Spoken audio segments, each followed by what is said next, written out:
Hi guys, you join me on the hottest day of the year so far to do a bit of work on this Mark 1 TT. Please do excuse the lockdown haircut, maybe give it a rating out of 10 in the comments below. Let me know what you think. I would personally give it 7 out of 10, considering I did it myself. Anyway, so we're going to be installing the Badger 5 turbo intake pipe. We're going to be installing the Ram air filter to go with that, and the Cloude9 Customs heat shield to tie all that in together. So let's have a look at what's involved.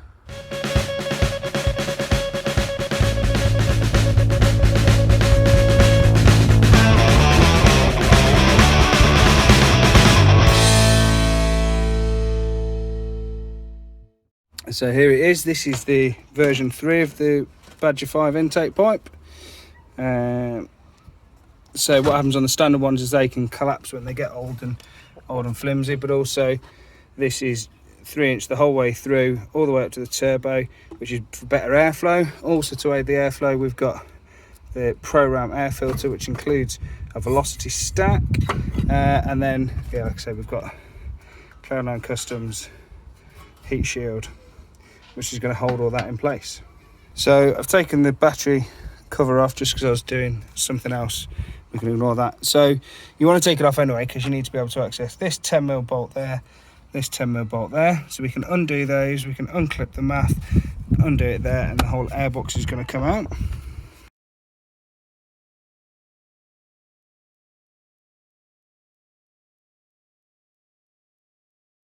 Need to get this end off. And there we go, that's out. Get that out of the way. So, going on to the intake pipe, we've got the N75 valve, we've got the diverter valve, we've got this line here which goes around to the evap system, and then we've got this line here from the PCV system. This is on the ESP enabled cars, the other ones are slightly different layout, but yeah, if yours looks different to this, make inquiries before you order your intake pipe. And then we're going to need to, so see this like N75 hose here, this has to be cut out of the old tip, so we've got to cut that in 2 places to get that out, and this coolant line goes underneath, so we can just clip that out of place. But yeah, so we just need to undo all the things that are attached to it, dead easy. And then there's one main Jubilee clip all the way back here in this position, holding it onto the turbo. But if you imagine if that's there like that, you get an idea of where that's going to be. You're just going to have to get a bit of a reach around, and you should be able to find the Jubilee clip for that one. So I'm going to whip all that out now.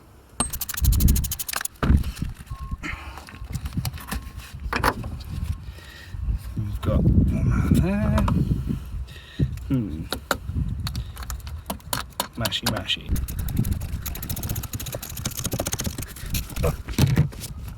Let me just take this opportunity to mention 2 things. If this video is useful, please subscribe. Think about sharing it to other people that might find it useful. Hit a like, maybe comment on which bit of it you found useful. Also, I got a lot of comments telling me that I need to get a tripod or a chest mount or a head mount and a fancy camera and all that stuff. At the minute, this is all being done on my phone, so I'm happy doing it that way. If you guys want to all pitch in and buy me a fancy camera, then I'll use it. Flip the phone around, better angle. Just get the cutters in at that angle there. Focus. Twist like that. See how that's come away. Job done. Easy as that.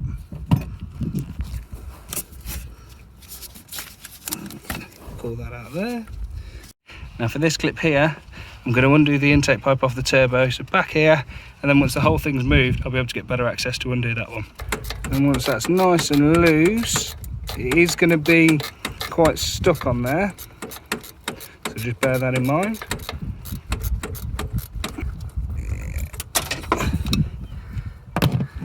Nice, just dropped my tool down there somewhere. There's nothing worse than losing your 7mm, so I'm going to have to try and find that. But yeah, now I'm going to pull the pipe off.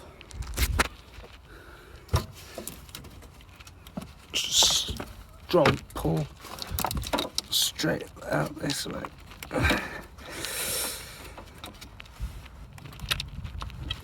Oh, There we go. The whole thing's loose. So we can put this side here, and then the whole thing has come away. There you go. So now I'll be able to chop these bits out and undo this clip, and then that's the intake pipe off, and you can see the turbo just there. I've undone that. Now undoubtedly every single one of these I go to, this is tighter than a very tight thing, so we're probably just going to need to get something under the edge, pry it, loosen it off, and then it'll pull out. But yeah, ridiculously tight, and that's why it's so tight in there, because you've got the barbs and just the sheer length of it as well. It's all going into there. But yeah, there's our old pipe, and there's our new one. Now from this angle here, it looks like it's going to fit nicely, but I can tell you, you will need to do some trimming to get these to sit perfect. Okay, usually require a little bit of trimming this end and a little bit of trimming this end. So we're going to do a few test fits, get everything sat nicely, and then do it all up. So we're going to need to use Phillips drive. Sometimes these are torque security bits as well, but on this one it's Phillips, to just remove the MAF from the airbox. And if you get confused, you can see it just there, there is an arrow for direction of airflow. So if you take it off and put it down and forget which way it goes, don't worry about it, it's got you covered. Okay, so here's the first test fit. So you can see that actually it's not too bad. So we need the whole thing to be able to move about 1 inch that way. That's just going to clear there nicely. We can even trim this joiner down slightly. But yeah, so we're going to need to trim this slightly. Now this is actually fitting really quite nicely out of the box compared to a lot of setups that I've tried. So what I've got the diverter valve holding the intake pipe in place for where it wants to naturally sit. So that is its natural angle, so it's just pointing upwards slightly, so we're probably going to need to cut it at a slight angle there. But these intake pipes that Badger 5 make are the closest to being a fully universal fit across multiple platforms. So he's got to make this work for whether it's in the TT bay, the S3 bay, the Cupra bay, all those things, all for the K04 setup. So there's always going to be a bit of trimming needed, but this gives you just enough to play with to get it set how you need to. So yeah, I'm going to probably use cable tie around the outer diameter to mark it, and then use a sharp Stanley to trim it back. And you know, less is more with this. Just take back a bit at a time, so it fits. You can always take more off, you can't add more on. So yeah, just take that into consideration. So what I do is I use a cable tie to line up, because we're going to be going slightly off square with this, but so that cable tie lines up with where I want this to be.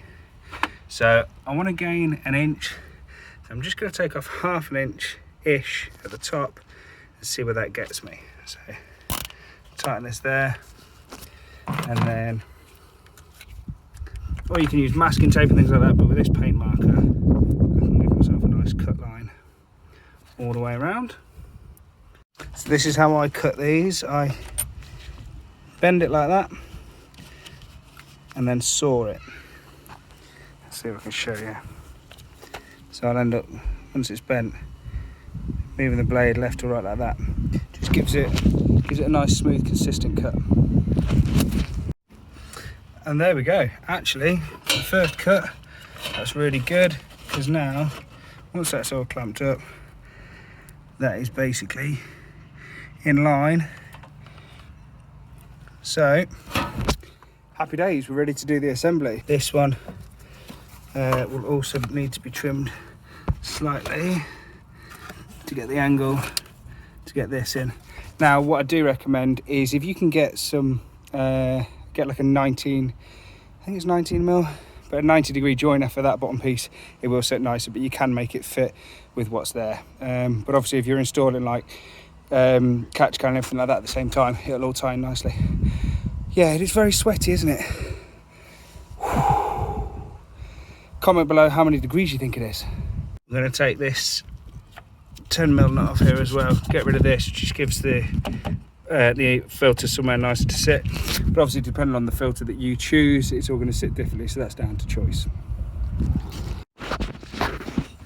So we've got the Jubilee clip on turbo in there with the clamp fixture at the top, and then you've got to be careful when you're pushing this onto the turbo. You've got to make sure it's all the way on, which you can only really do that by feel, unless you want to jack the car up and have a look underneath and see that it's all the way on. But I'm going to need two hands with this bit. But yeah, you need to really make sure it's all the way on, press it all the way home, and then yeah, tighten it up, and then work from there backwards from the removal process. Refitting is the reversal of removal. Yeah, easy. Okay, so there we go. N75's in and plugged in. I didn't actually trim that, it sits all right.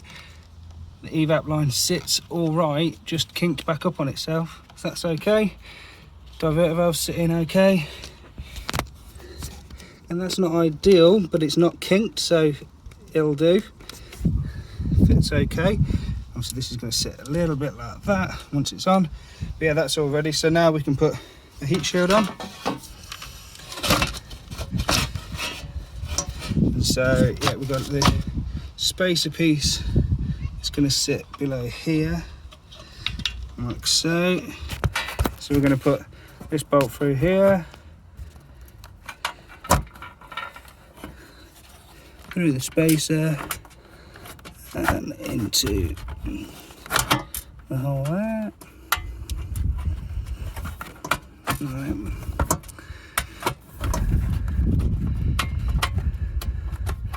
Just get that loosely in place. Bit of gentle persuasion.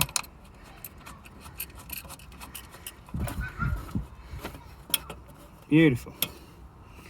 So we can do those up.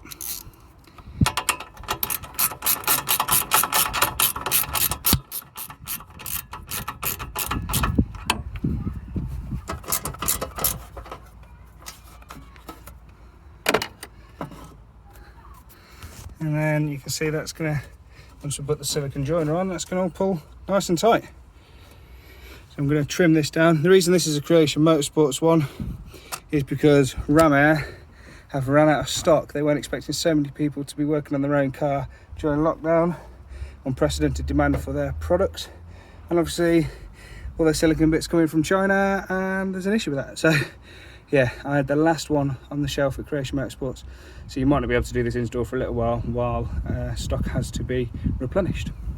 So you can see if it was to be full length, it's pushing this right over this way, so I'm going to chop about a centimetre off, because you can see there's plenty of room for those to be nice and close together, and then have room there as well.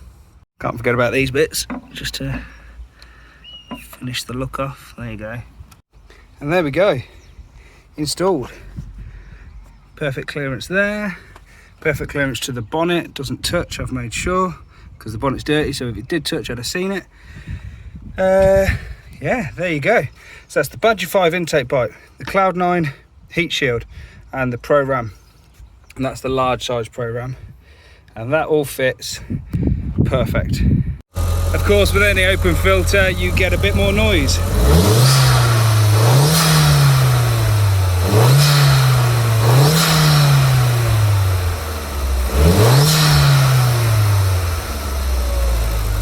Yeah, so I hope that's been useful for you guys. I'll put a link down in the description below for where you can buy all three of the products individually.